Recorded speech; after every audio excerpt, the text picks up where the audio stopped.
All right, I'm back. If ground zero wasn't enough, I've realized over helping people, I really have to prep them for this section. I really have to get them motivated. Not everybody, and maybe you're not in this boat, but for cutting expenses, it's the hardest thing to do. And so I'm trying to motivate you as much as possible and give you all the good reasons of why you should strip the budget. So if ground zero's video wasn't enough, I have one more video, just a quick story to tell you, to encourage you to have this. There's a little title there and it's offensive, so I'm not going to say it. But I think it's so important to realize what I mean by that. Because when a lot of people see that, if you've ever heard that phrase, it's usually alluding to someone who has tons and tons of money, right? That can just throw money. And if you don't know what phrase I'm talking about, exit out of the video, look at it, right? I'm sure you saw it.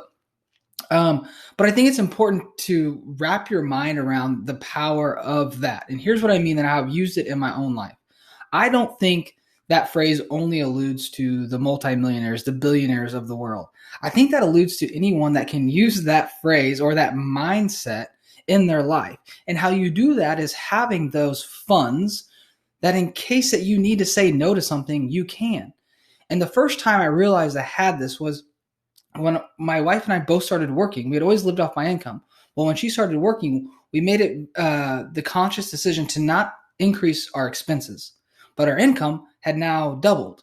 And so we saved all of that. And I was working really hard on the business, and I had built it up to where I had a really big clientele. And so I was able to essentially sell that. Now, had we increased our lifestyle, right, I would have had to keep up and working that hard. Essentially, one week, I remember we had our little kid Lincoln, and Becca was crushing it. You know, we weren't making a ton of money, but both around 40, 50K, but we were living off like 30K a year. I know for some of you that's not possible, but we're in the Midwest, okay? And so I walked in and I'm like, you know what? I'm done. I want to sell this. I went and found a buyer. I sold it and I went and played golf for a month. And I don't say that to brag, because it wasn't a ton of money, but I had enough in the nest egg that I could live off that for 6 to 12 months and not have to go back to work and worry about that. Now, I didn't do that, and I went back to work. I found a job within a month. But I say that is the power of that phrase, of being able to walk away from a job, to be able to turn down things that you don't want to do. Now, most of the time, you can't do that forever, right? We're built to work. We want to do things and create and be contributors of society. But there is times in life and seasons where you need to step away. And if our expenses always rise with our income, I promise you'll never have that. I don't care how much money you have, right? We see celebrities do that all the time. They don't have the power. They're bankrupt 3-4 years after stardom, after they leave the league, or whatever the case may be that their gig was up. So I used it there.